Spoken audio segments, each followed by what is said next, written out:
Hola, ¿qué tal? Bienvenidos, bienvenidas a un programa más de Aprendiendo a Existir. El día de hoy vamos a platicar con ustedes sobre la parte de los modelos terapéuticos. Hoy platicaremos sobre terapia narrativa y para ello vamos a conversar con mi querida Ana Paola, que el día de hoy pues, nos está acompañando desde Puebla, si no me equivoco. Así es. Bienvenida, Ana Paola, cuéntanos, ¿cómo estás? Hola, Carlos. Pues muy bien, muy interesante también esta parte, porque también ya habíamos estado con un curso de esto, ya yo tengo un poquito de experiencia y está muy padre. Aparte, como es una forma creativa de tener como un vínculo con esta parte de nosotros mismos y la terapia y poder describirlo de manera más, creativa, ¿no? Como que a lo mejor si nosotros no queremos verlo o visualizarlo desde nuestra propia perspectiva, lo podemos hacer reflejado desde un personaje y eso está súper padre, que también me ha gustado desde niña, me ha gustado hacer historias.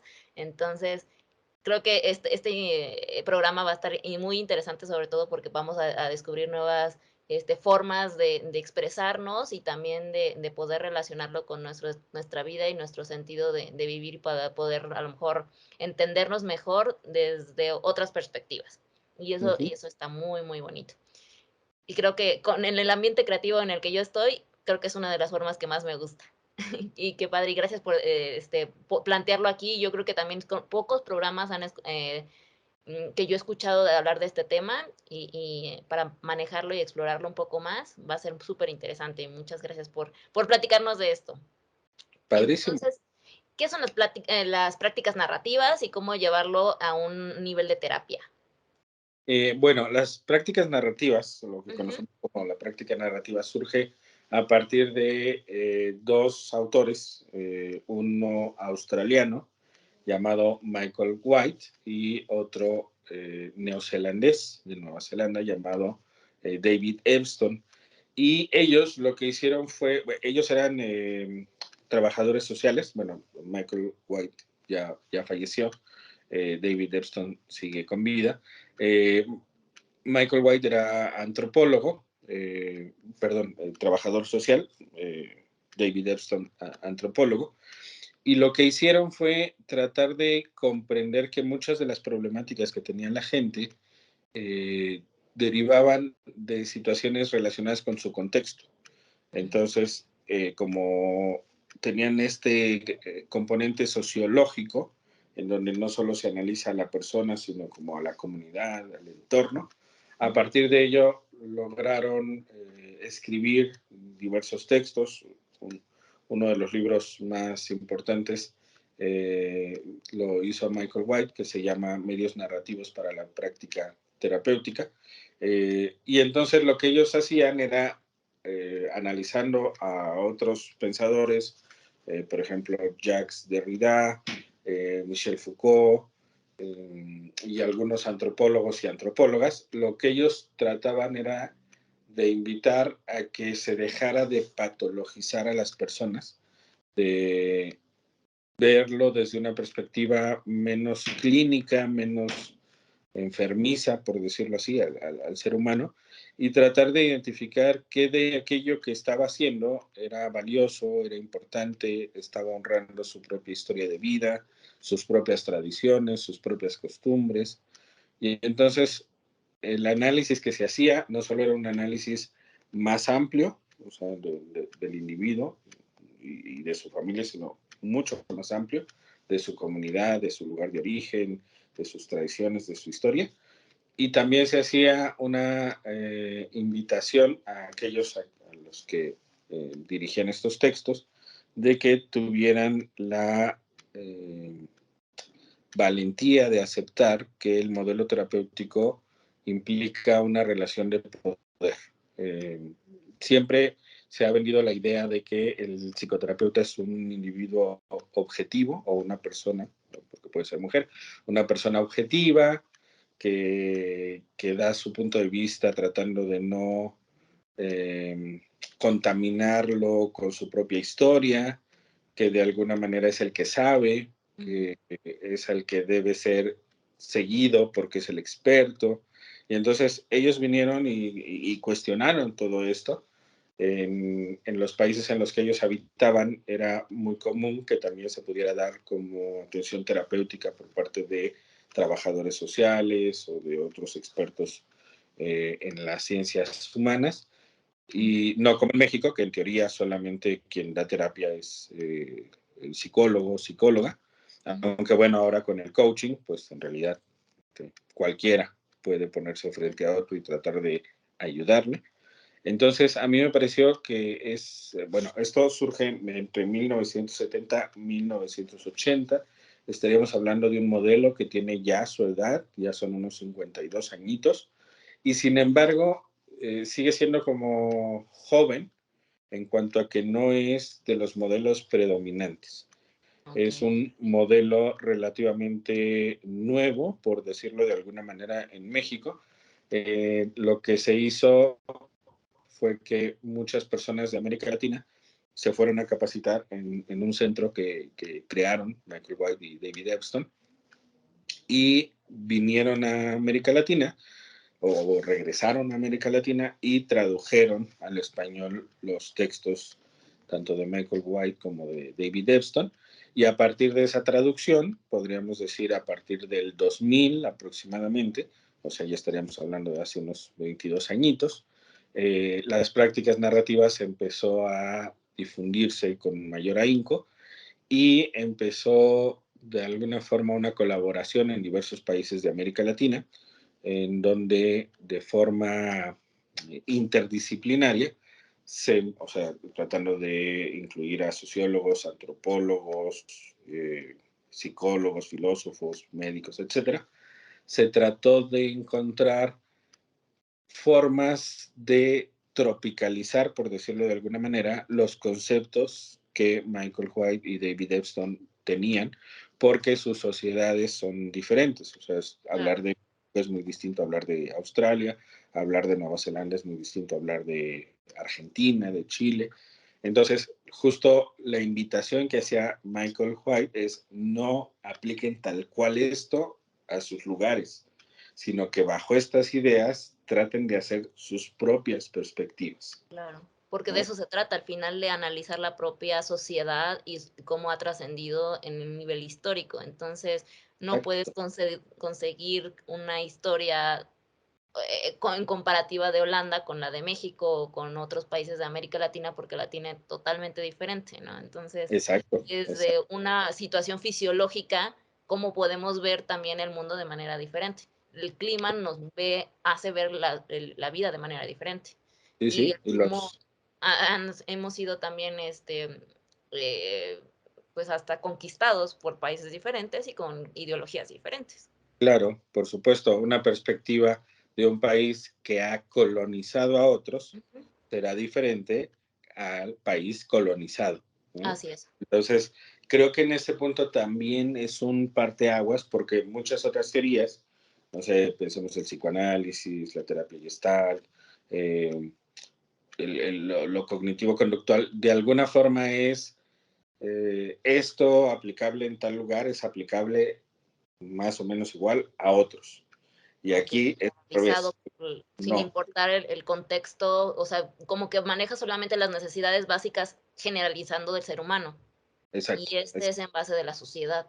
Sí, totalmente. De hecho, este es, digamos, antigeneralización en ese aspecto, decir, no, no, no.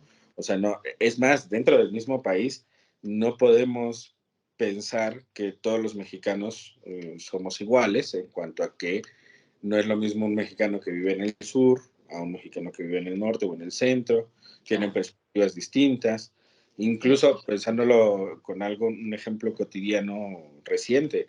Aquí en México hay una situación, en la Ciudad de México hay una situación con los temblores de manera constante, y es diferente a lo que nosotros nos enfrentamos, a lo que se enfrenta a lo mejor alguien en Tamaulipas o en Baja claro. California, dentro del mismo México, ¿no? A lo Ujú. mejor es más común un huracán, tsunamis, ¿no? O alertas de tsunamis, que Creo que hay aquí no los... tormentas de arena, ¿no? También en las partes del norte, que yo nunca he Claro, experimentado.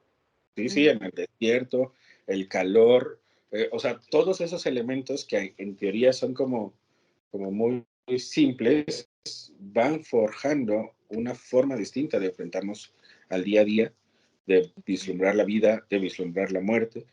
Claro. Entonces, Michael White y David Epstein lo que sugieren desde el principio es, esto no es aplicable a todos los lugares, eh, hay que hacer como su propia perspectiva de cada uno de los lugares, de cada uno de los países, de cada una de las zonas. Y entonces eso me parece formidable Claro. porque precisamente valora la individualidad Ujú. y permite entender que muchas de las reacciones de las personas son reacciones normales en función del sistema o el entorno en el cual se están desenvolviendo. Exacto. Ejemplo, si pensamos en alguien que viene y nos dice es que yo me lavo las manos 30 veces al día, fácilmente podríamos decir, pues este guate tiene una obsesión, una Ujú. compulsión, y vamos a ver cómo le ayudamos a que lo deje. Sin embargo, derivado de la contingencia por el COVID, si el día de hoy alguien nos dice, me lavo las manos 20 veces al día, probablemente le diríamos, pues claro, es más, a lo mejor hasta te faltan, ¿no? Quizá deberían ser 30, 50, no lo sé. Entonces, ese es Qué un situación, ¿no? ejemplo. Porque a lo mejor inclusive no es lo mismo de una persona que a lo mejor en su familia nunca les dio COVID y no pasaron alguna situación, de precariedad, ¿no? Que a lo mejor, no falleció nadie y no se queda tan traumado con ese tipo de situaciones. Y en cambio, si ya falleció una persona dentro de tu núcleo familiar cercano, entonces vas a tomar precauciones mucho más, fuertes, mucho más estrictas, y Claro. para ellos es lo evidente, ¿no? Sí, y entonces no podríamos decir que alguien que esté en un estado de mucha alerta Ujú. está mal. ¿Por qué? Pues porque depende, ¿no? Si fallecieron sus papás, ambos a partir del COVID, pues la lógica es que esté súper alerta y súper temeroso y que se lave 50 veces las manos. Ujú. Y no necesariamente significa que algo esté funcionando mal, sino Claro. que es el cerebro tratando de adaptarse a lo que le está tocando vivir. Ujú. Contexto. Entonces, Y qué importante también es como ver que hay personas, o sea, que el análisis de personas que no necesariamente tienen que haber estudiado psicología, pueden abrirte un panorama a una terapia de individuos donde a lo mejor un sociólogo, donde un arqueólogo, donde una persona que trabaja en trabajo social, hace esta apertura de diferentes tipos de terapias que se supone que el análisis psicológico de una persona es exclusivamente para los psicólogos, ¿no? O para este tipo de personas que ya se dedican exclusivamente a dar terapia mental. Entonces, es padre cómo estas diferentes temas de estudio pueden converger y dar una amplitud a lo que es el análisis del individuo.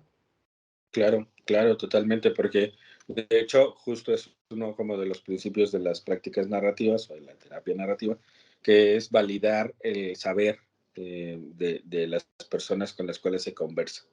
Desde este modelo terapéutico se busca una horizontalidad en la cual no es un experto hablando con alguien que viene a aprenderlo todo, sino más bien es una conversación entre dos personas, centrado principalmente en una de ellas, en este caso el consultante.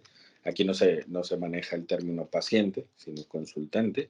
Ok. Y lo que se hace es un poco fomentar cierta clase de preguntas para que el consultante o la consultante, que son los expertos en su propia vida, en su propio contexto, traten de encontrar qué es eso valioso que están haciendo y traten de externalizar el problema. Ujú. ¿A qué se refiere con externalizar el problema? Bueno, en este modelo terapéutico hay una frase que es como de esas emblemáticas que dice, la persona no es el problema es el problema. Es Ujú. decir, yo no soy esquizofrénico, sino que yo tengo esquizofrenia. Yo Okey. no soy alcohólico, sino que tengo alcoholismo. Yo no soy obsesivo compulsivo. Entonces, desde esta perspectiva, lo que se hace es identificar que el problema no soy yo, sino que yo estoy lidiando con un problema. Ujú. Y entonces es más fácil, es como un poco abstraerme de ese problema, o dicho de otra manera, externalizar ese problema. Y se encuentra que cuando esto ocurre con niños, con adolescentes y con adultos, es más fácil lidiar con ello que cuando el individuo considera que él es el problema, ¿no? Entonces esto se conoce como la externalización del problema. Con esta idea me da una duda, porque creo que también ha habido como una conjetura con respecto a dos ideas contrarias en este tema. El no responsabilizarte de tus actos y el que tú quieras como externalizar y decir, ok, pasó esto, pero hay muchas personas, bueno, en esta sociedad se glorifica al que dice, yo me hago responsable, yo tengo esto, yo soy esto y yo hice esto, ¿no? Entonces, no sé hasta qué punto, en lo que tú comentas tienes mucha razón, ¿no? Porque a veces no nos gusta como evidenciar o cargarnos todo el problema a nosotros mismos y nos pesa. Es muy pesado decir, yo tengo esto, yo soy esto, porque aparte nos hace sentir mal. O sea, si tenemos un error, sé que es importante decir, me está pasando esto, estoy sintiendo esto y a causa de esto tuve esta acción, ¿no? Pero no sé hasta qué punto como que es el equilibrio o el balance de decir, esta parte yo lo hice o hacernos responsable, no sé, en un ejemplo, cuando estás en el trabajo, ¿no? Mucho se da en eso y creo que es el contexto mejor para poder ejemplificarlo. Si tú viste un error y no sé, el hecho de que yo estoy asumiendo que existió este error, pero no sé, yo lo hice, pero no es que me quiera justificar, pero no quiero sentirme intimidado por otros y tuvo un error porque se cayó el sistema y ya no pude ejecutar trabajo que me correspondía a mí y ahora ya no lo puedo hacer, pero como me corresponde a mí, muchas personas o en el trabajo en general, pues o sea, ya no es una situación tuya, pero aún así es tu responsabilidad, ¿no? Y yo no Ujú, lo quiero aceptar porque en realidad fue del sistema, pero a todos te justifican que pues es tu responsabilidad y tú lo tienes que ver cómo lo solucionas. ujú, Y ujú, aún así a veces es una lucha de poderes y sobre todo por el sistema en general de cómo lo manejan y que es tu responsabilidad y tienes que buscar la solución a pesar de que a veces como que estás luchando en contra de los demás porque a pesar de que sí sabes que es tu responsabilidad, ya no está bajo tus manos o no sabes cómo hacerlo, porque en el esquema de que ya sabías cómo manejarlo, ya no lo sabes cómo solucionar si no tienes la facilidad de hacerlo como ya sabías hacerlo. No sé si me explico o revolví demasiado. ujú, ujú. No, no, está muy bien. Bueno, aquí lo que se hace mucho en las prácticas narrativas es tratar de utilizar adecuadamente los términos Ujú, que utilizamos. Y lo que se hace dentro del trabajo terapéutico cuando alguien viene con una situación como la que ejemplificas es diferenciar culpabilidad de responsabilidad. La okey. culpabilidad es una sensación que hemos aprendido Ujú, a fortalecer bastante. Siempre nos sentimos culpables por algo. Tiene mucho que ver la culpa con una idea religiosa, generalmente enfocada en religiones más cristianas o judio-cristianas, en donde se utiliza mucho la culpa precisamente para generar que la persona busque hacer cambios, modificaciones en algo que hizo.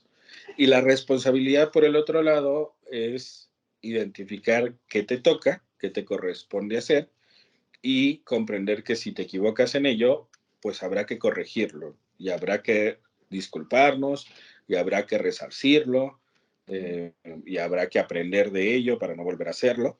Pero la responsabilidad no incluye la culpa, o sea, como que son dos situaciones diferentes. Digamos que la culpabilidad es más emocional y la Okey. responsabilidad es un análisis un poco más racional.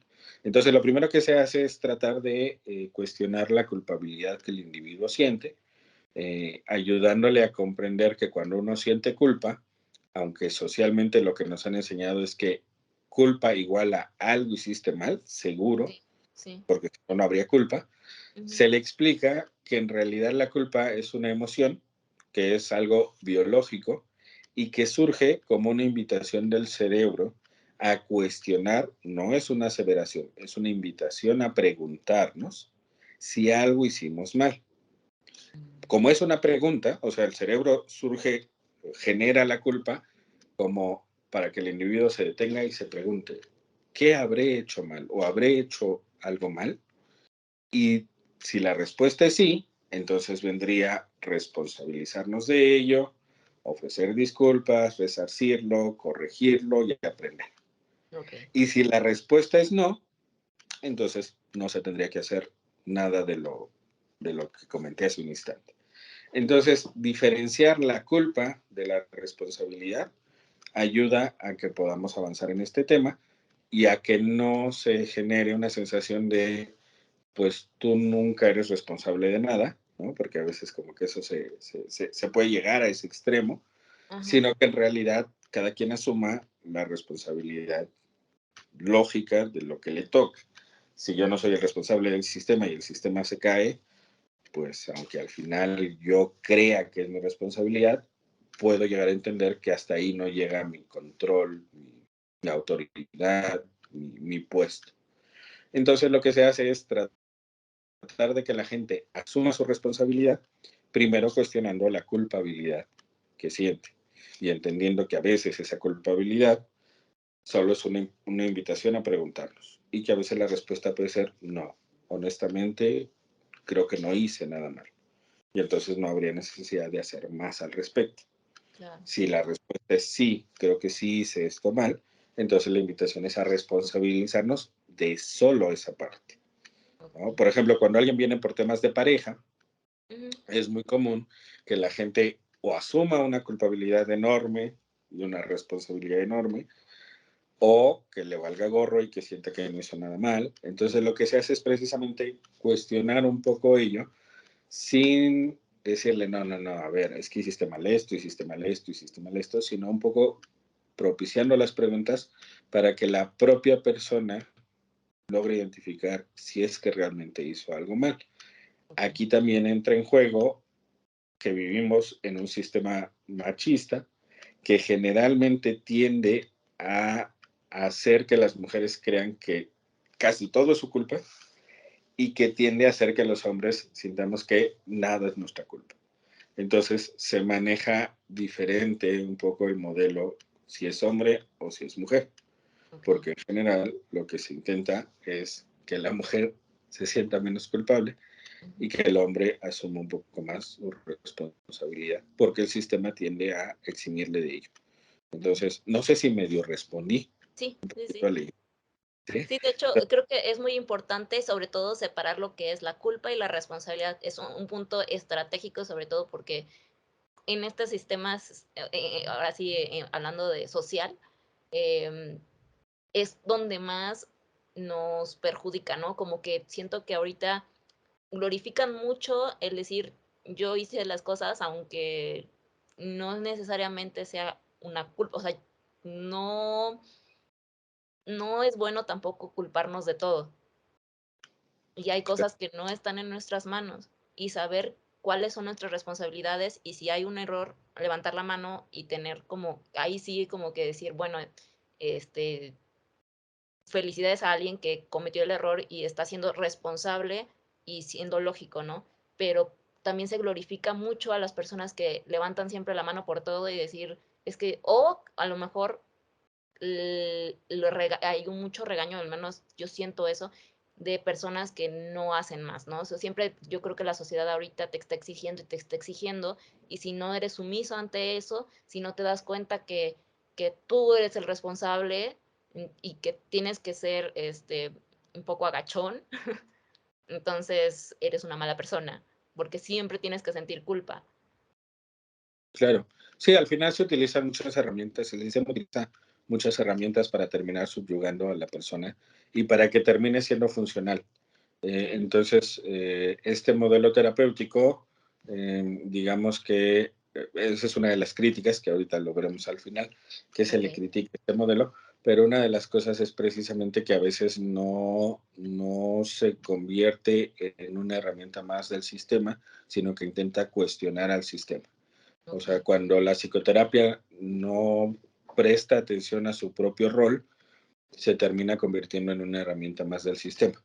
así O sea, es. un poco como una confirmación de que la gente está mal, que la gente está loca, que la gente tiene que modificar drásticamente algunas conductas, cuando a veces, de hecho, lo más funcional es que no lo haga.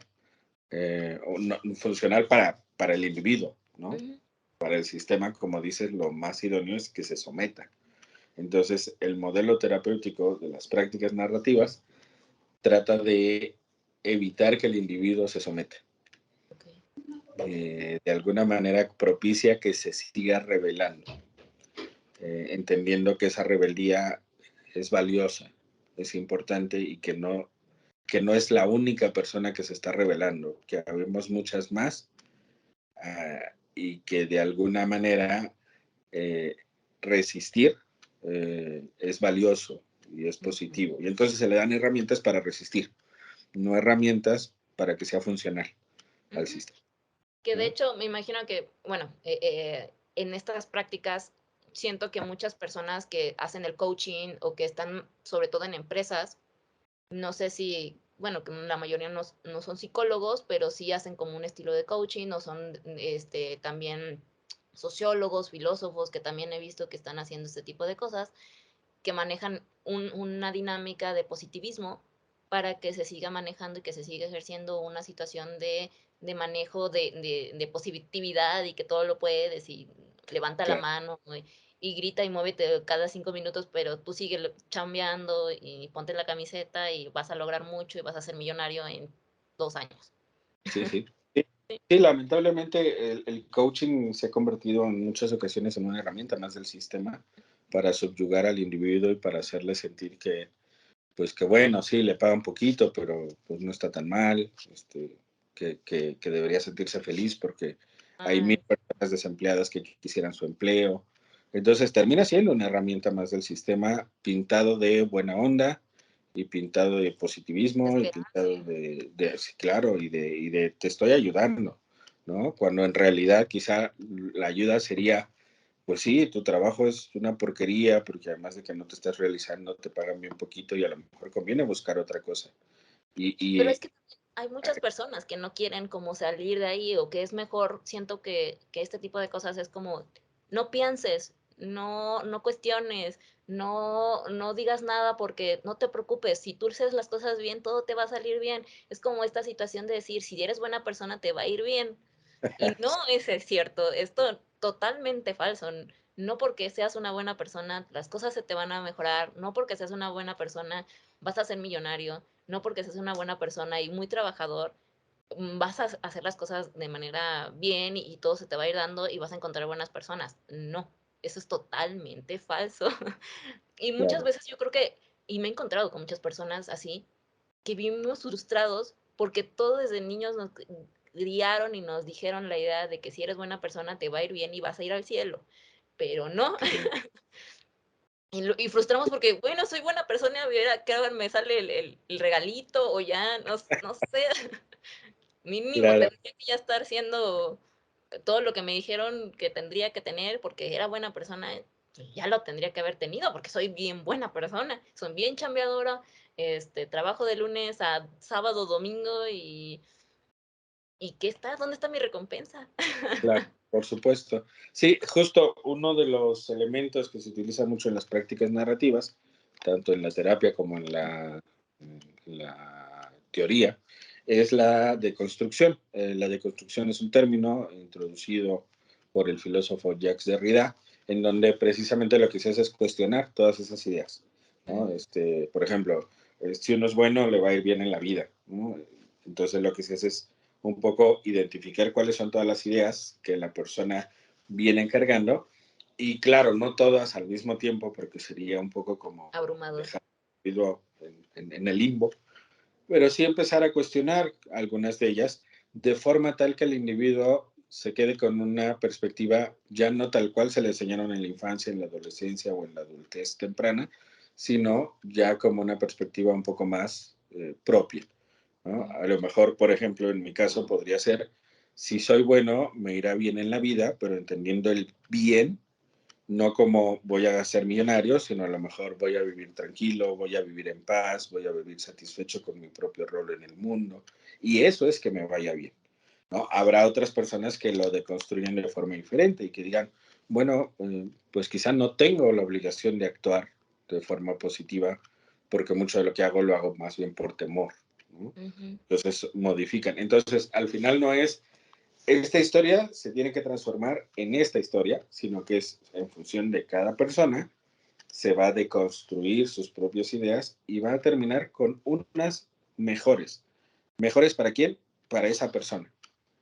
Y esas tampoco son definitivas. A lo mejor en 3 meses las cambia, a lo mejor en 3 años las cambia.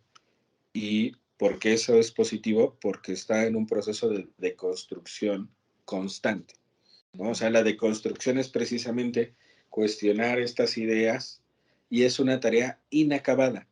Claro. Siempre vamos a estar cuestionando nuestras ideas y desde este modelo terapéutico eso es formidable. Eso es lo que se busca.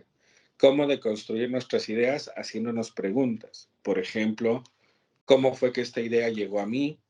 ¿A quién le favorece que esta idea yo la sostenga? Ujú. ¿Cómo me hace sentir esta idea? ¿Cuál podría ser una idea que vaya más acorde con mis valores, con mis principios, con mi forma de ver la vida hoy?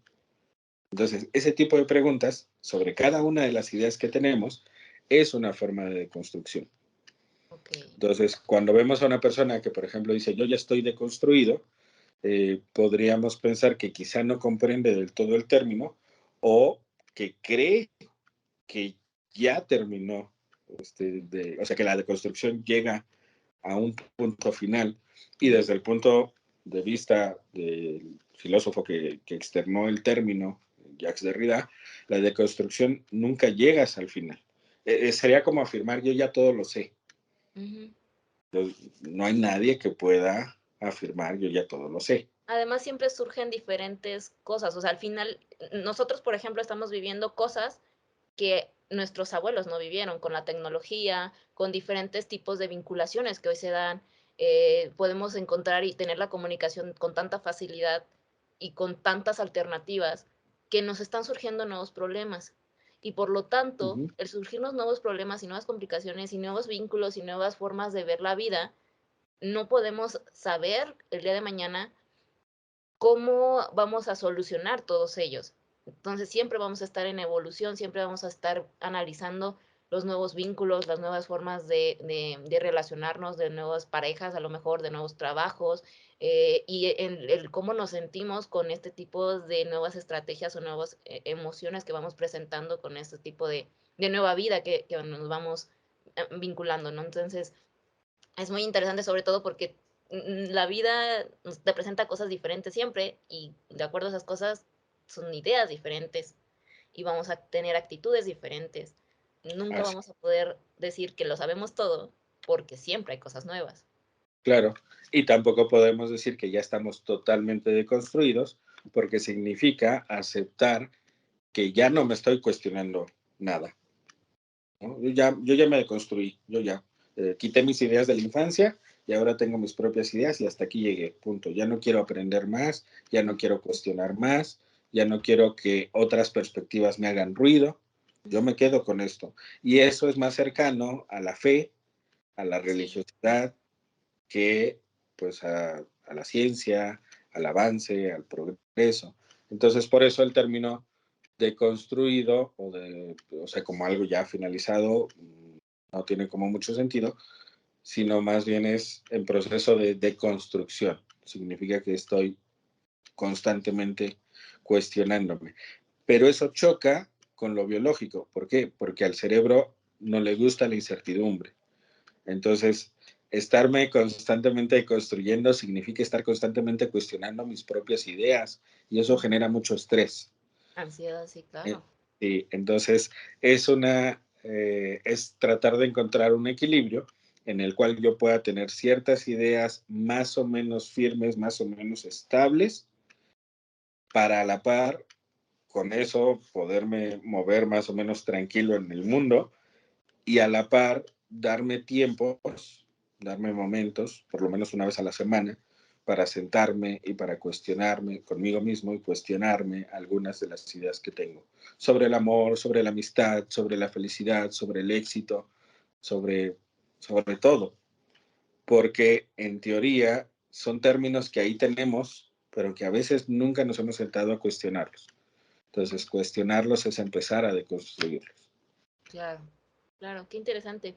Y bueno, con respecto también a este tipo de prácticas narrativas, ¿quién son las personas las que nos podemos acercar y que hoy en día están dando este tipo de terapia y en dónde están presentándose? Como, no sé, como en este momento que me dijiste que provino desde un...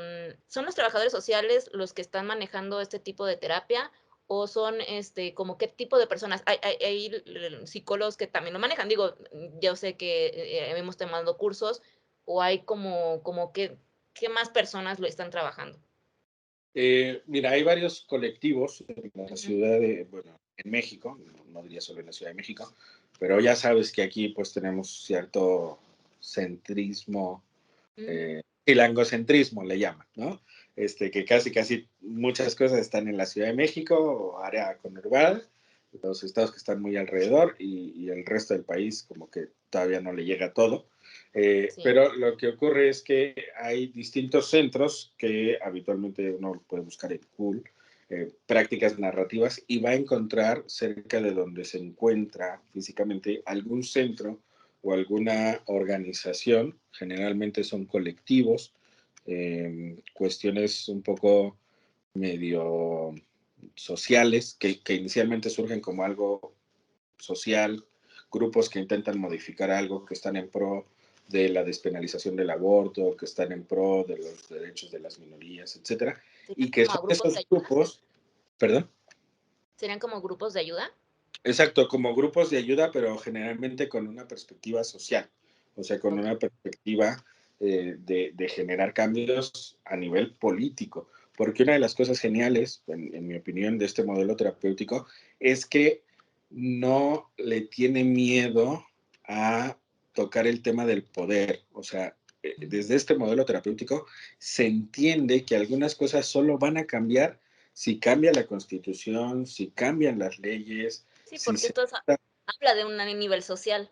Claro, Entonces, si es puesto. habla de un nivel social, no estamos vinculados solamente a un individuo, estamos hablando de que toda la sociedad viva bien. Sí, Por eso maneja el más político, ¿no? y choca con el cambio está en uno mismo, porque Ujú, parte de la idea de, no, no, es que a veces no vas a poder lograr ese cambio salvo que cambien las estructuras, que cambie el sistema, que se modifique. Entonces, son entidades que buscan no solo que el individuo cambie, sino que el sistema cambie. Y en ocasiones no es cambiar al individuo para que se adapte al sistema, sino ayudar al individuo a que siga resistiendo al sistema y a que juntos tratemos de cambiar el sistema. okey. Entonces, ¿qué conviene hacer? Pues simplemente uno puede buscar en Google prácticas narrativas y va a encontrar algún colectivo, y dentro de esos colectivos generalmente hay terapeutas que dan terapia narrativa, o simplemente identificar qué terapeutas están por la zona y, como lo hemos platicado en otros momentos, pues hacerles una llamadita, un mensajito de WhatsApp, algo así, y preguntarles qué modelos terapéuticos utilizas. Generalmente la mayoría utiliza el cognitivo conductual, porque el cognitivo conductual también tiene, por decirlo así, como un aval de parte de la Organización Mundial de la Salud como el modelo terapéutico más útil. ¿Por qué es más útil? Pues porque está muy sustentado en investigaciones y en cosas que han hecho en distintos lugares del mundo. Sin embargo, no es el único modelo, ¿no? Tenemos también prácticas narrativas y muchos terapeutas están poco a poco eh, metiéndose en este tema.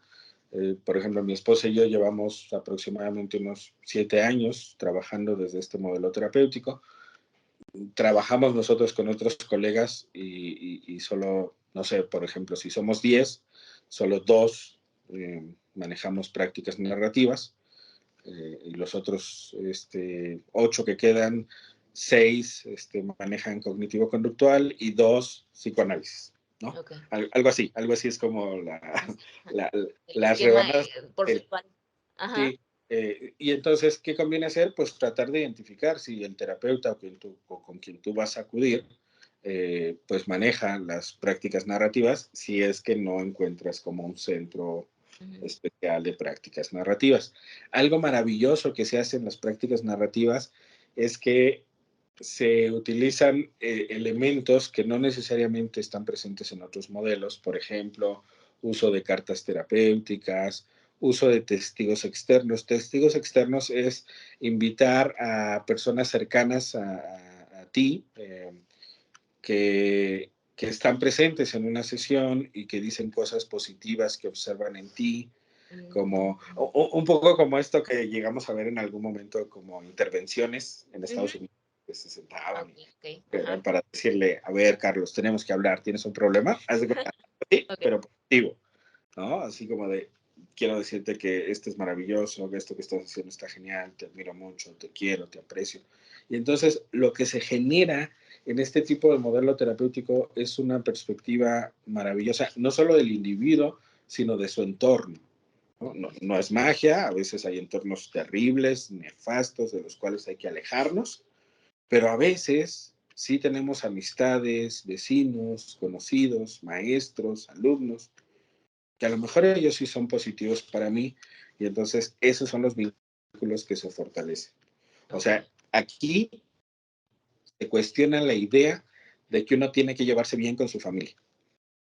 Aquí uno puede llevarse muy mal con su familia porque no coinciden, porque tienen valores distintos, aunque sean la misma familia, y aún así tener un grupo elegido por sí mismo, amigos, vecinos, conocidos, que terminen siendo ese punto de apoyo.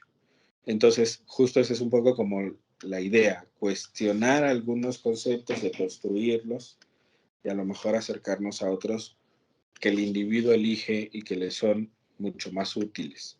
Ok.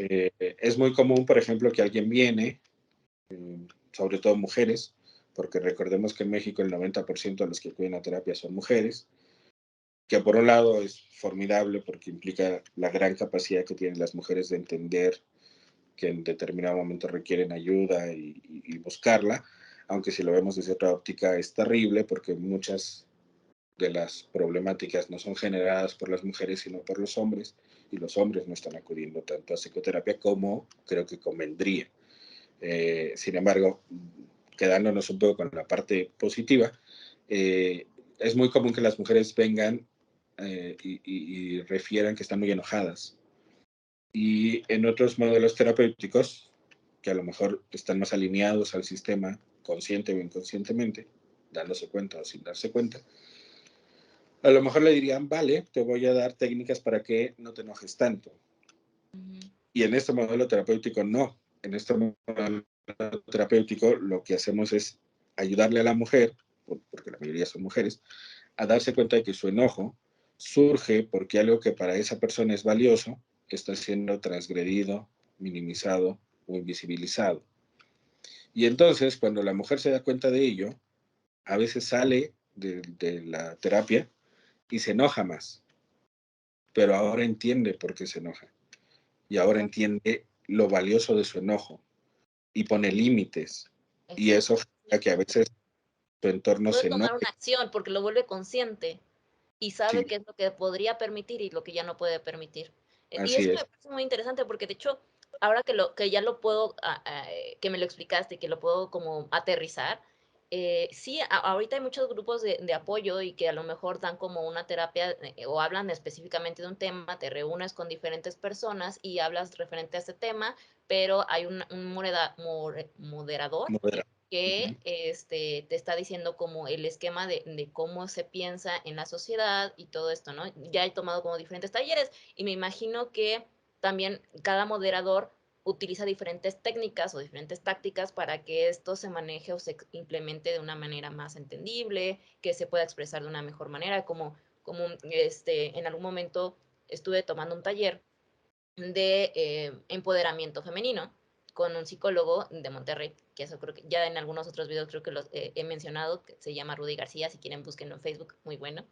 Y también contigo, cuando fue lo de de cuentos, prácticas narrativas, pero en cuentos, ¿no? Ya más como cuentos. Y también está padre porque te expresas de una manera donde tú a lo mejor estás intentando sacar tu creatividad o tu manera de cómo expresarte, decir las cosas como los que sientes, y hasta puedes analizar tu escrito y cómo te sientes, y otra persona a lo mejor ya como más especializada sabe lo que está pasando dentro de tu interior y manejarlo a lo mejor como desde otras perspectivas, ¿no? Como más creativo.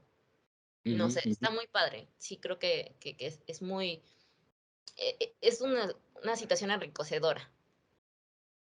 Sí, la verdad es que es un modelo bastante genial porque además hace uso de lo que para el consultante puede ser valioso. Por ejemplo, hay consultantes que son religiosos, tienen una religión en particular, ¿no? En México sabemos que el 85% de los mexicanos se define como católico, independientemente de si acuden o no Si lo profesa o no. de si lo profesan o no, de si siguen los rituales o no. Y entonces, por ejemplo, yo que soy ateo, si yo fuera o estuviera trabajando desde un sistema desde un modelo terapéutico más cercano al sistema, más apegado al sistema, probablemente yo les diría, bueno, no es que pues rezar igual y no sirve mucho y probablemente jamás recomendaría al consultante que rezara. Sin Ujú. embargo, desde este modelo terapéutico, lo relevante no es lo que a mí me guste o lo que a mí me funcione, sino lo que al consultante le pueda ser de utilidad. Entonces, al consultante, la investigación sugiere que cuando uno reza, aunque ello no hay evidencia que indique que modifica realmente la situación que quiere modificar, o sea, un familiar está en una operación y que yo rece o no rece, no va a modificar probablemente el resultado de la operación en sí, pero sí me va a tranquilizar. El rezo tranquiliza a quien lo emite, ¿no? Por eso, por ejemplo, en el budismo se utilizan mantras, que son frases en sánscrito que se repiten de manera constante y son similares a los rezos. Entonces, la oración tiene un beneficio tranquilizante para la persona. Y si se ora, se reza de manera conjunta, también fomenta un vínculo de comunidad, ¿no? Ujú. Entonces, desde el modelo terapéutico de las prácticas narrativas, si a la persona le hace bien rezar, la invitación será reza, Claro. independientemente de que a mí me parezca una práctica que tiene o no tiene sentido. Entonces, ese es un poco como el ejemplo de lo que se hace en prácticas narrativas. Se valora lo que para la otra persona es importante, no se le minimiza, no se le desprecia, no se le dice que está mal por tener ciertas perspectivas, sino que se respeta esas creencias y mientras ellas no le hagan daño o no le hagan daño a otra persona, se le invita a que las abrace y a que las siga practicando. Y Sí. quizá ya posteriormente se cuestionará, pero a lo mejor de inicio eso le será de ayuda. Ujú. Entonces, es un poco como lo que se busca hacer en este modelo terapéutico, validar los saberes que las personas tienen y permitir, por decirlo así, es darles permiso, porque bueno, al final somos como una autoridad para quien acude, darles permiso de que abracen eso que les hace bien, porque en otros modelos no les han dado permiso, ¿no? Entonces, es muy interesante porque al final creo que también eso a nosotros como terapeutas nos va invitando a entender que no lo sabemos todo y a estar más abiertos a otros saberes que desde otros modelos terapéuticos son absurdos, pero desde este modelo terapéutico quizá no lo son tanto. Y no por ello significa que uno se convierte en, sino simplemente que entiende que a veces para la persona que acude eso le hace bien. No, y además, cuando creces en una dinámica donde un ritual simboliza algo y ya está muy impregnado en ti, a lo mejor dicen por ahí, cuando tienes un accidente o estás en riesgo es cuando te vuelves creyente, ¿no? Y ahí así le estás rezando a Dios. Pero eso significa, o sea, a ti te enseñaron que a lo mejor desde niño, si pasó alguna situación importante de estrés, si todavía lo puedes llegar a vincular, que te sientes estresado y tienes que invocar a algo más allá de ti porque te sientes estresado y sabes que no estás bajo el control de tu propio control, entonces necesitas esa fuerza o ese poder, ¿no? A lo mejor lo haces para sentirte controlado o porque tu mente necesita algo y hacer esto, ¿no? Ya cuando de manera consciente a lo mejor ya no crees tanto, ya ni siquiera te acuerdas de que a lo mejor hay una deidad. Sin embargo, es la forma en la que te enseñaron que te tienes que relajar o que puedes estar en el control. Y no Claro, necesariamente significa algo malo, al contrario, es como tu forma de relajarte, es tu forma de abrazarte, de decir, tranquilo, vas a sí, estar bien. sí. Entonces uno puede ponerse a rezar el Padre Nuestro, otro puede ponerse a recitar mantras, otro Ujú. puede ponerse a dibujar mandalas, otro puede ponerse simplemente a respirar.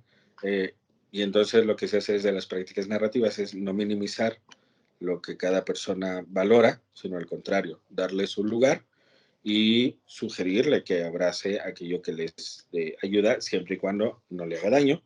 Es una Um, acción ritual que al final claro, cada quien tenemos, no sé, claro. es como decir, yo voy a lavar el plato y regreso y porque a mí me enseñaron que se lavan los platos después de usarlos, ¿no? Y que en Ujú, general pues es una situación de higiene y que yo estoy acostumbrado que se tiene que hacer, ¿no? Es un ritual, ¿no?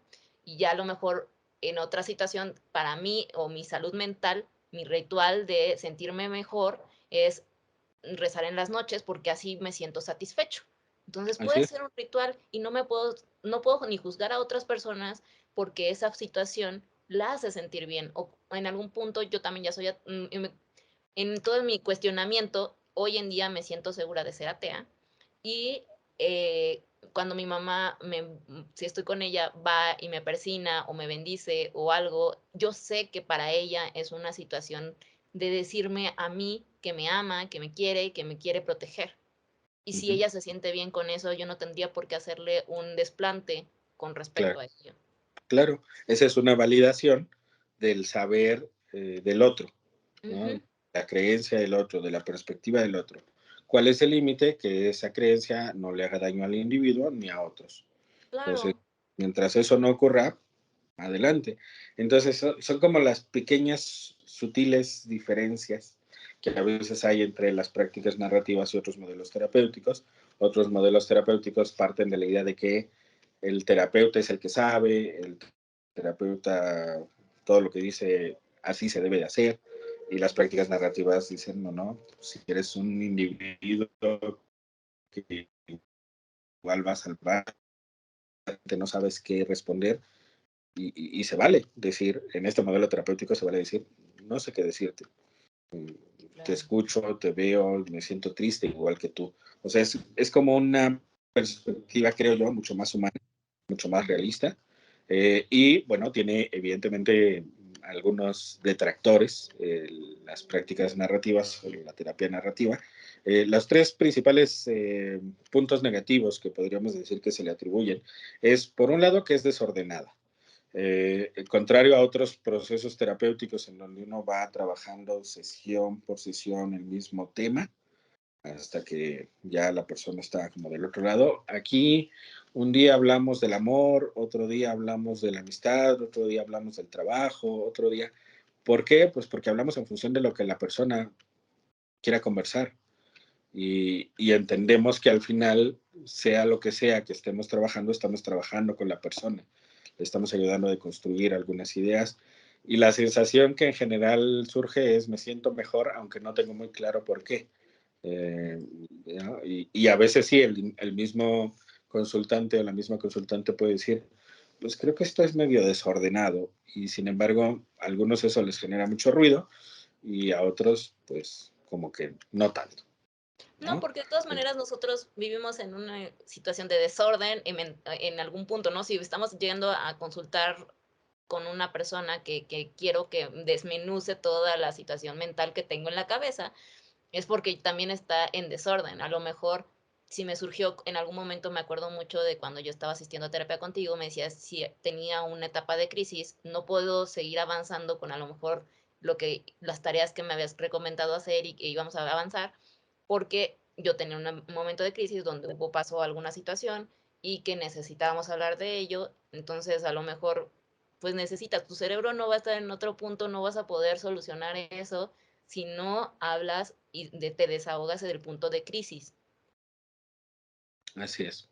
Sin embargo, para muchos eso es muy desordenado. Entonces, esa es una de las críticas que se le da.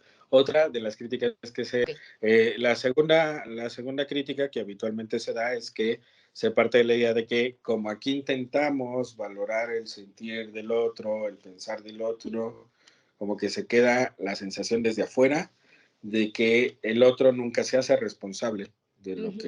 de lo que era un poquito lo que Sí, platicábamos hace exacto. rato, ¿no? De la responsabilidad. Evidentemente es complicado que el entorno lo entienda, ¿no?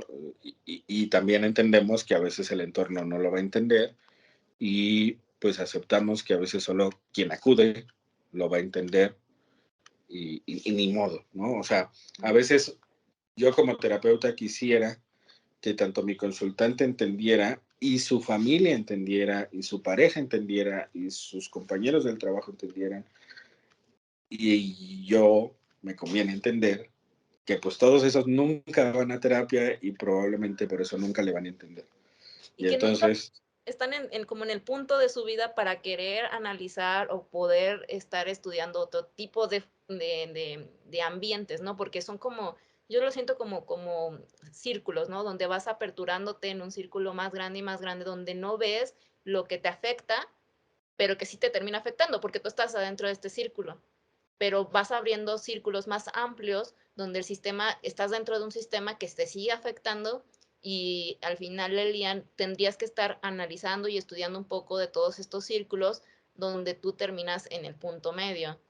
Pero a ujú, veces las personas entre que situaciones de, no sé, religión no quieren cuestionarse, situaciones de que no tienen tiempo, están cansados, también el mismo sistema no te ayuda a que puedas reflexionar sobre eso, donde tengas el tiempo, donde tengas el espacio ujú. y es imposible, yo creo que todas las personas que estén a tu alrededor puedan tener este tipo de análisis, aparte de que tú conscientemente en tu propio contexto, a lo mejor si tienes la capacidad, no tengas la capacidad, no lo sé, ¿no? Claro, Entonces, claro, sí, ni modo. Y bueno, porque eso es relevante, pues porque entonces se le intentará brindar herramientas al consultante o a la consultante para que logre resistir esa presión social que pues seguirá insistiendo en que debería ir en una dirección porque el sistema dice que va por ahí, ¿no? claro. Entonces, eh,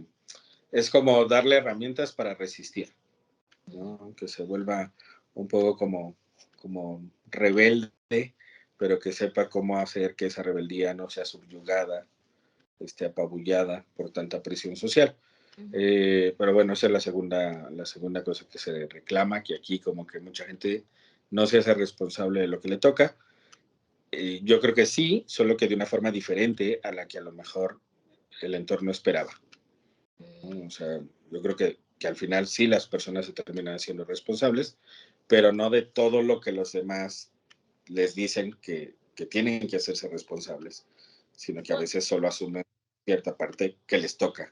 además, con Eh, las herramientas y que ellos tienen y con la amplitud de visualización de lo que ellos consideran que les toca, ¿no? Porque nadie tiene los mismos significados de un punto, de un tema. Alguien puede ver responsabilidades más amplias o más pequeñas de acuerdo a lo que ellos consideran y lo que ellos han aprendido. Entonces, así, es muy ambiguo a sí. veces si no tomas las cosas claras o si no puedes decir la comunicación es muy importante, ¿no? Entonces, a veces podemos suponer que la otra persona ya sabe lo que le toca y sin embargo no. Entonces es mejor dejarlo claro. Ujú. Sí, por supuesto. Y creo que una tercera crítica es que a veces no parece que haya mejoría. Eh, De alguna forma, mucha gente acude a terapia porque su entorno se lo sugiere, ¿no? O sea, sí acuden pues voluntariamente, pero porque muchas voces a su alrededor les dicen que a lo mejor tienen que acudir, porque a lo mejor se enojan mucho, puede que sea hormonal, puede que estén locas, puede que este, tengan traumas de la infancia. O sea, las razones o las posibles razones por las cuales la gente acude a terapia es por voluntad propia, pero porque muchos, a veces cercanos, se lo sugieren. Y llega un punto en que dicen, bueno, igual y sí, tienen razón.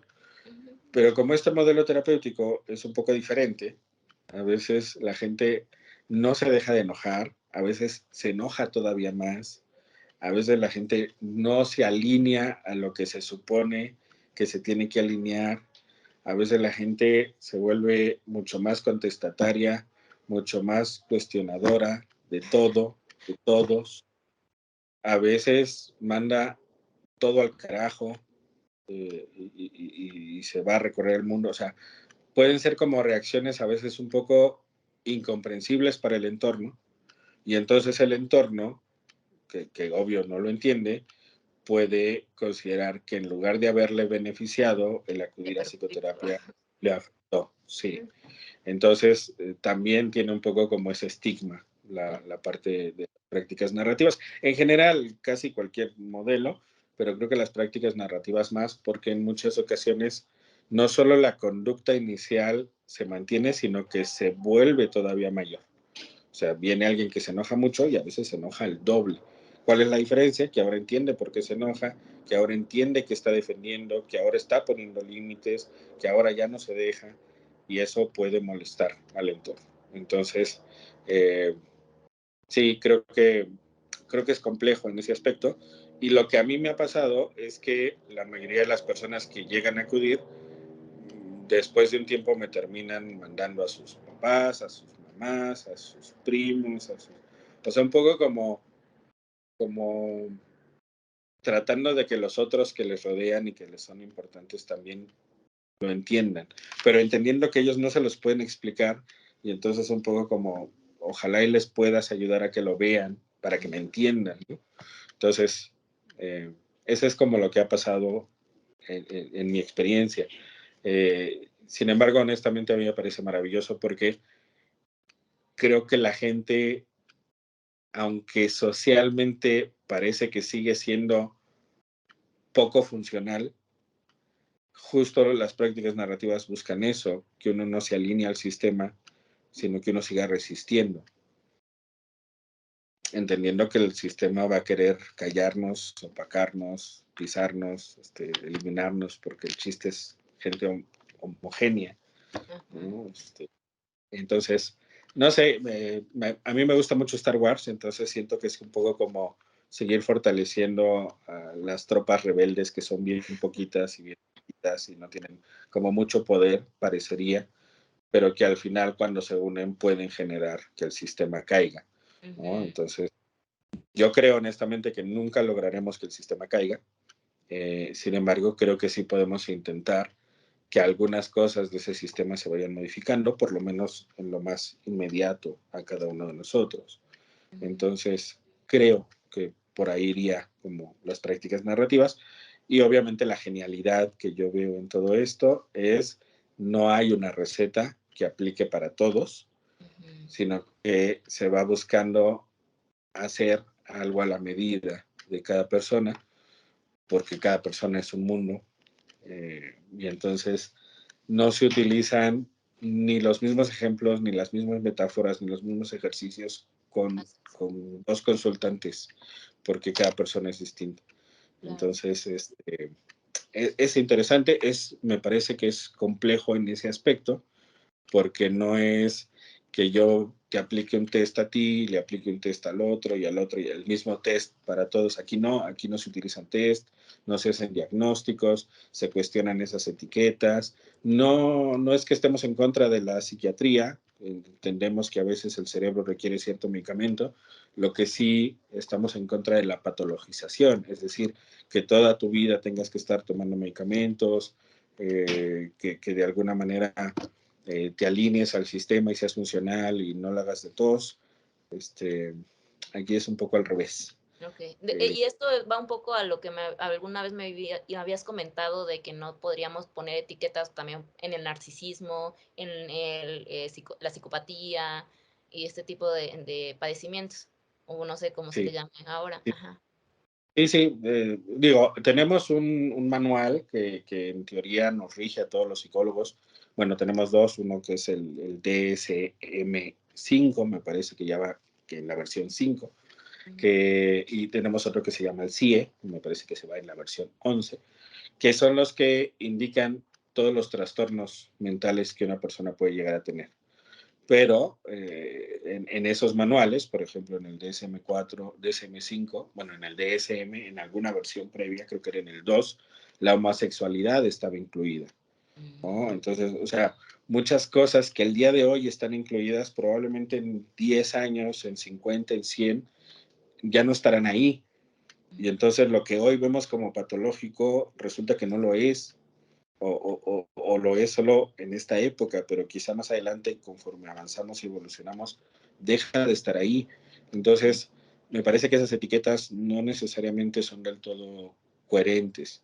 Y no con eso quiero demeritar el avance científico, ni la psiquiatría, ni nada por el estilo, pero creo que en ocasiones supeditarlo todo a la toma de un medicamento y creer que entonces con ello todo se resuelve, creo que es una solución demasiado fácil para ser cierta, y creo que mucho del resolver lo que tengo, lo que siento, implica darme tiempo de sentarme conmigo mismo y reflexionar.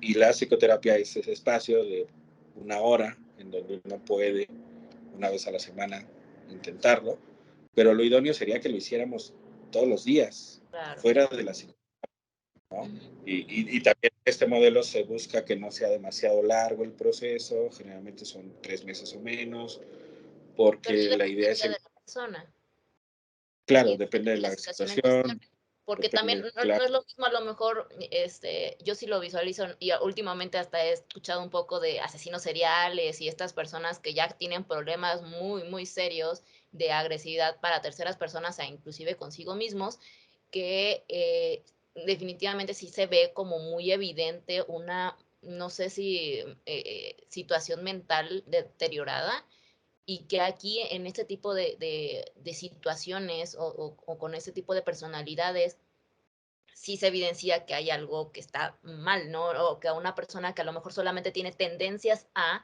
que a lo mejor ves su vida y que analizas su introspección y su carácter y su biología y su contexto, que dices, bueno, por todo esto está sucediendo y te estás dando a estas tendencias, pero a lo mejor si ya es biológico o algo, tendría que ser una multifuncionalidad donde vas con diferentes tipos de expertos, más lo que es el medicamento.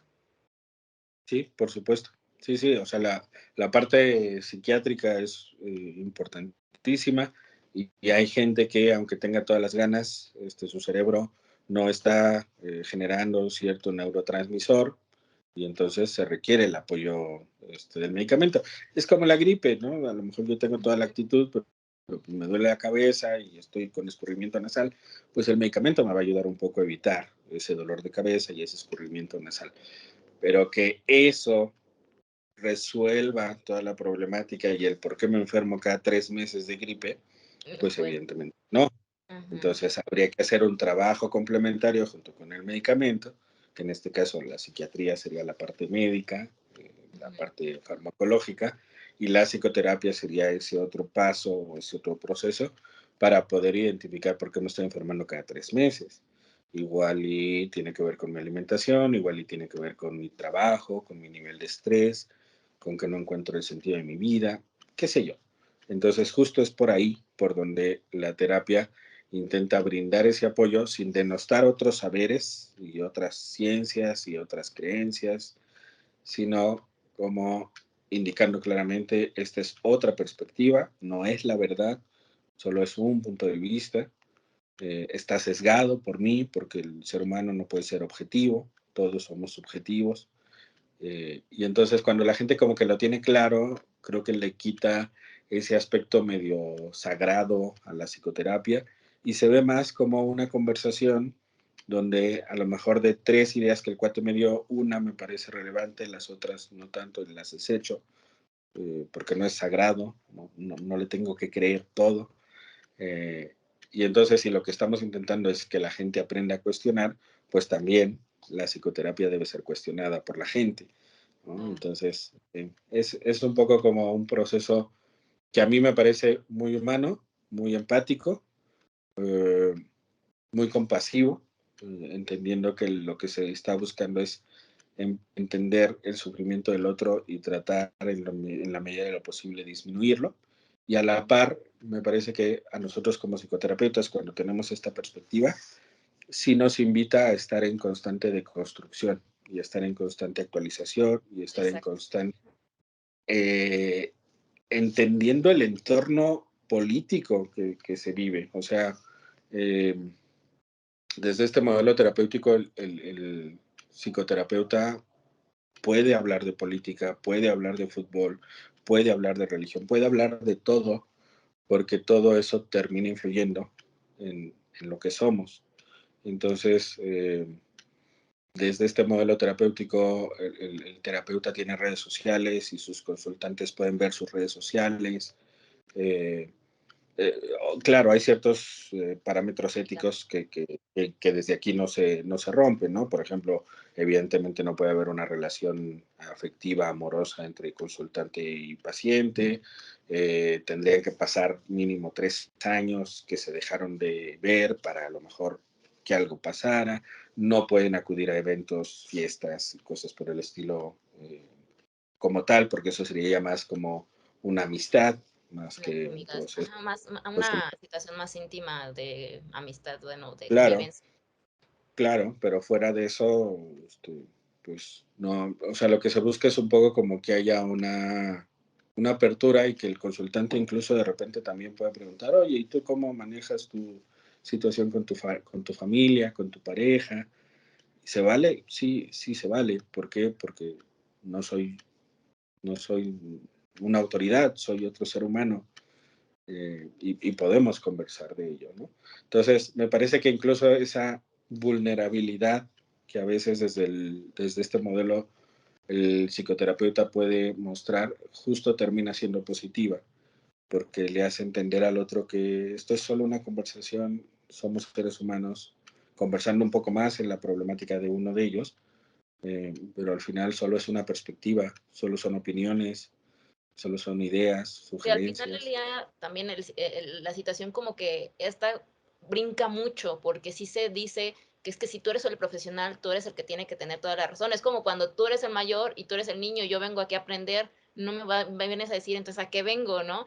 Si voy a venir nada más para que a platicar contigo, pues estoy gastando mucho, o lo sienten así, ¿no? De cierta manera, porque en realidad la plática, como ya lo hemos mencionado en muchos de los capítulos, es un beneficio muy importante. Aquí la situación que yo considero que es importante es que saber que con la persona que estás platicando ha analizado más temas específicos de los que tú no conoces. Por eso es importante las interrelaciones de las personas, sobre todo con personas más inteligentes que tú y sobre todo con temas que tú necesitas saber, que no lo sabes y que a lo mejor hay que tener en cuenta que esta persona por lo menos ha sabido que 2, 3, 4, 5 años ha analizado, ha escuchado problemas de otras personas, ha sabido que, no sé, te puede a lo mejor dar consejos, pero consejos me escucho mejores de los que te pudiera dar tu amigo que a lo mejor está en la misma situación que tú y en el mismo nivel que tú y que has trabajado siempre en las mismas cosas que tú. Entonces, por eso sí es Claro, importante ir con un psicólogo o ir con un terapeuta, con una persona especializada, con una persona preparada que tiene por lo menos un poquito más de conocimientos en este tema de relaciones humanas y de análisis de la mente y que es por lo menos que sepa un poquito más. ¿Sí? claro. Y con quien te sientas cómodo, Uh -huh. cómoda, porque lo que platicábamos en otros momentos, ¿no? Si uno no se siente cómodo, ¿qué hay que hacer? 2, 3 sesiones y vámonos, no pasa nada, no estás haciendo algo inadecuado, no es que te estés resistiendo a acudir a terapia, no es que tus traumas o tu cerebro te esté boicoteando, no, simplemente es no te gustó y se Así. vale, porque esto al final de cuentas es un servicio que estás pagando. ¿Qué conviene hacer? Seguir buscando, porque seguro encontrarás a alguien cuya forma de trabajo, cuyos ejemplos, cuya manera de hablarte, de preguntarte, de sugerirte ideas o actividades, vaya acorde contigo. Y Ujú. cuando encuentres a esa persona, te sentirás maravillosamente y sentirás que la inversión que estás pagando, pues no Claro. es tirar a la basura, sino algo que te está haciendo de ayuda. Ujú. Y bueno, pues hay que seguir buscando. Yo honestamente siempre sugiero que busquen lo más cerca de casa. ¿Por qué? Pues porque a veces, digo, yo tengo consultantes que viajan 2 horas para venir a verme y yo honestamente me quedo pensando en, yo no viajaría 2 horas para verme. O sea, Oye, pero es pero bueno, que es difícil encontrar un buen psicólogo. Cada vez bueno, cada vez que sigo viendo y analizando y encontrando amigos, digo, es que yo vengo de Guerrero, ¿no? Para empezar, donde la situación sociológica de allá es muy difícil y ujú, casi no hay escuelas donde las personas de allá puedan, tener una buena educación en psicología, simplemente. Y yo me he encontrado con amigos que ahorita ya se están aperturando un poquito más a buscar un psicólogo, que no hay buenos psicólogos, que no se sienten bien, o a lo mejor van a un centro donde vas a una terapia una vez al mes y hasta te cambian de psicólogo, ¿no? O sea, vas a una vez al mes y la siguiente vez ni siquiera es el mismo psicólogo y no le puedes dar una continuidad. Entonces, claro, no, me es preocupa terrible. muchísimo y aparte, creo que una vez me dijo que una amiga, pues fue ella con un psicólogo y le dijo a su pareja que también pues ya querían como tener como cada quien su propio psicólogo y a su pareja fue con otro, pero él también era hombre y como que le consecuentaba ciertas cosas en un entorno machista. Y me preocupa mucho ese tipo de situaciones, digo, y aparte entiendo que Guerrero es machista y entiendo que Guerrero carece de muchas situaciones y carece de también una buena educación y carece de buenas universidades. Y me duele, me duele que también todas las personas que amo y que quiero, que están allá, no puedan tener como una mejor entendimiento, una mejor apertura, no puedan ir a un psicólogo que las pueda ayudar y que los pueda entender y que estén también en base a su economía, porque sus salarios son muy bajos y no pueden atenderse de una manera adecuada. Y me preocupa, y yo creo que también es una de las razones por las que hago este tipo de videos y que quiero llevar a más gente un poquito de información, porque es muy escasa la información y una información adecuada y una información valiosa y una información donde te haga sentir acompañado, donde te haga sentir que no estás solo, donde te haga sentir que en el momento en el que estás triste no eres tonto ni estás loco ni que te está pasando algo que nadie más está contigo. Entonces, es importante que las demás personas que a lo mejor sí no pueden tener a lo mejor una ayuda, no sé, en algún momento le dije a mi amiga que estaba buscando un psicólogo, o pues no sé si necesitas a lo mejor a alguien que esté con una buena escuela o buscar como a lo mejor alguna persona que haya estudiado en la UNAM y que se haya regresado, porque las Ujú, formaciones también te implican muchísimo de dónde estás parado, ¿no? Y qué experiencias hayas claro, tenido, que a lo mejor esta persona salió de donde está, a lo mejor hay dos pequeñas escuelas en Chilpancingo, que a mi consideración, pues no hay muchos psicólogos que salieron de ahí que están muy preparados. A lo mejor son buenas personas, pero no se han actualizado y no están tan preparados en otros ambientes. A mi claro. consideración así ha sido. A lo mejor hay otros psicólogos también de la UNAM que han sido buenos, o hay otros psicólogos, no sé, es como lo que yo siempre he dicho, hasta para encontrarte un psicólogo es difícil, si encontrar trabajo es difícil, si encontrar un buen novio, novia es difícil. Imagínate, también es la misma situación de un psicólogo porque te tienes que sentir como compenetrado, entendido, satisfecho. Es difícil. Sí, Por eso te van ni sí, 2 horas, pues, no importa. sí, sí, es verdad, tienes toda la razón, es complicado.